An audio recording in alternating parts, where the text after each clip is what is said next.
In this video, I'm going to show you the basics of how to use the Lumetri Colour feature in Premiere Pro so you can do color correction or color grading for your videos.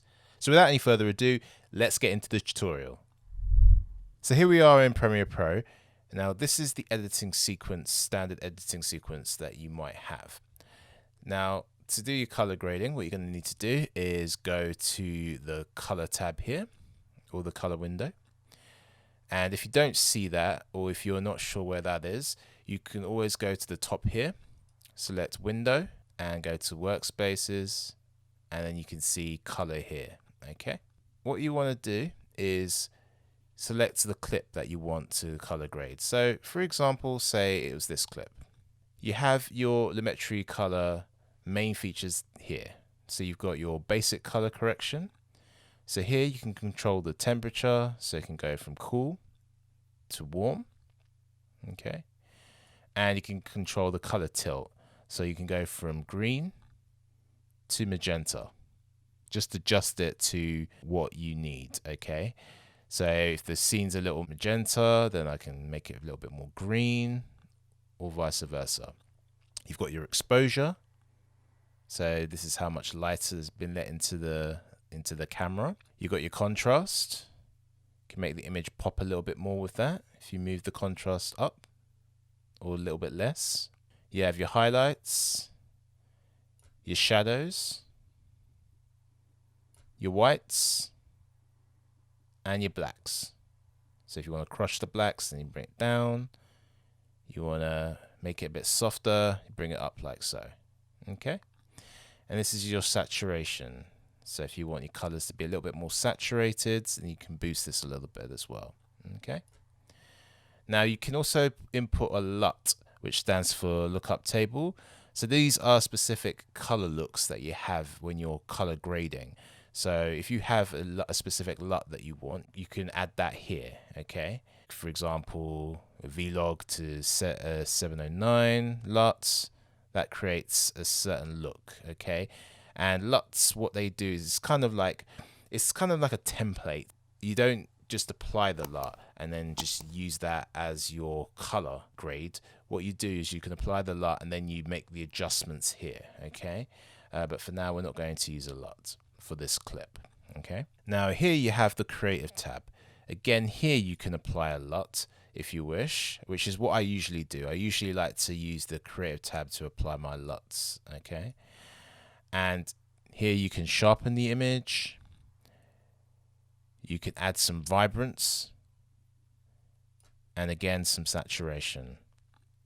Again, I like to add a little bit of vibrance to my clips and a little bit of saturation as well. Okay. So here you got your shadow tilt and your highlights and your tilt balance as well. Okay.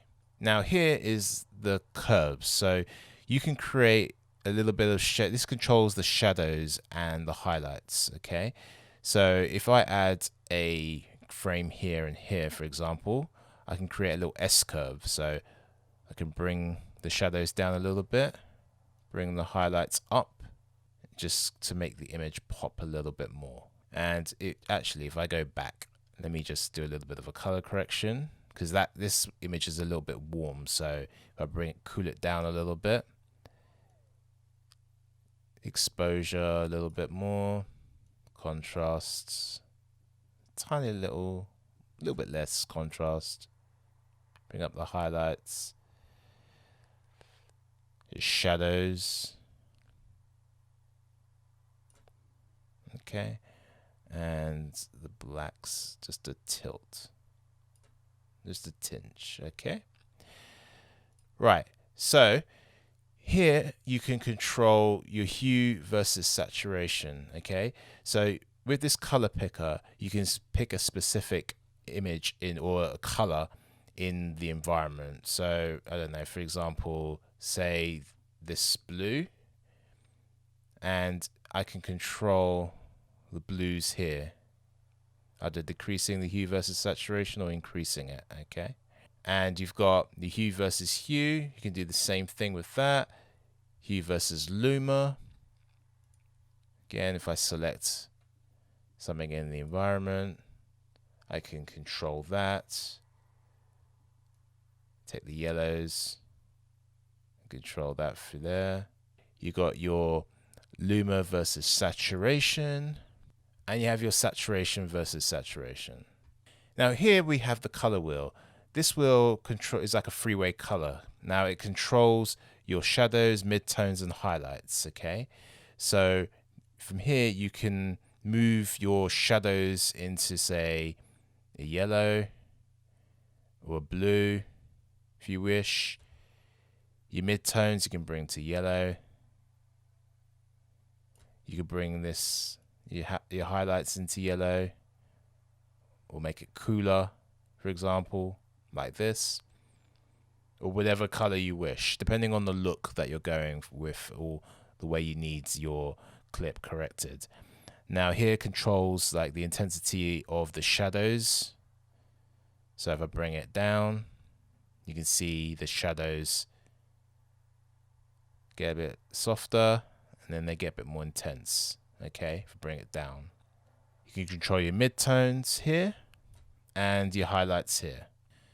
Now secondary color, this color or stroke gray, what you want to do is, if for example there's a specific area you just want to color correct, you can do that here. Okay, so if I use the color picker and say I want to change this area of his face, I select it, I would click this box, and then it's gonna control the tones of this specific color. Okay, so I can then control the correct color correction of this specific color. If I want to add a little bit more, I can do that, just so I can see similar colors in the scene or the specific color I want to control. Here, if you press minus, then it'll take out less of the colors that have been selected. And if I press plus, it brings more of them back in. Okay, then you take it off the gray. The color stroke gray just basically shows you the colors in which this is working with. And you can add a vignette to your scene if you need to. This increases the amount, the midtones, the roundness of your vignette, and the feather effect. Okay, one thing you do have to do is look at this actual lumetric scopes. Now this basically shows you the color range. So you've got your histogram. Over here we have the lumetric scopes. So this will show you the levels at which your exposure is. So here you can see the levels of colors, red, green, and blue, in the scene we have here. Now, if I move my exposure up, you can see now it's being overexposed. Okay, if I move it down, it's being underexposed. So you don't want your highlights hitting like too high, like hitting 100 or above 100, and you don't want your shadows to be too low. Okay, so it's underexposed.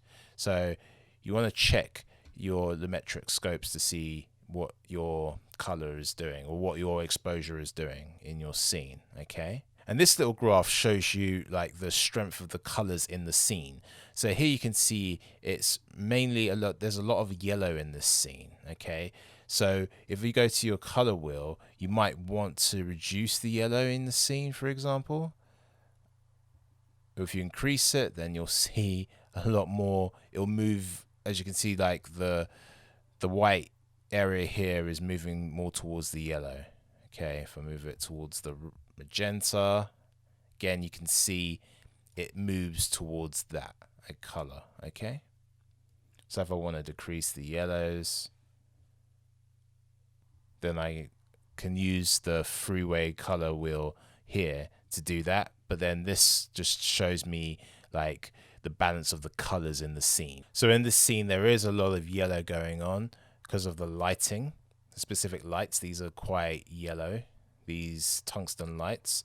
And also the color profile in which this was shot was bringing out a lot of the yellows in this scene here. Okay, so that's what this scope is actually just telling me. It's telling me that there's a lot of yellow in the scene. So maybe you might want to reduce the yellows in your midtones and your shadows, depending on where you see a lot of the yellow in the scene. Check out this video on how to speed up a video clip in Premiere Pro.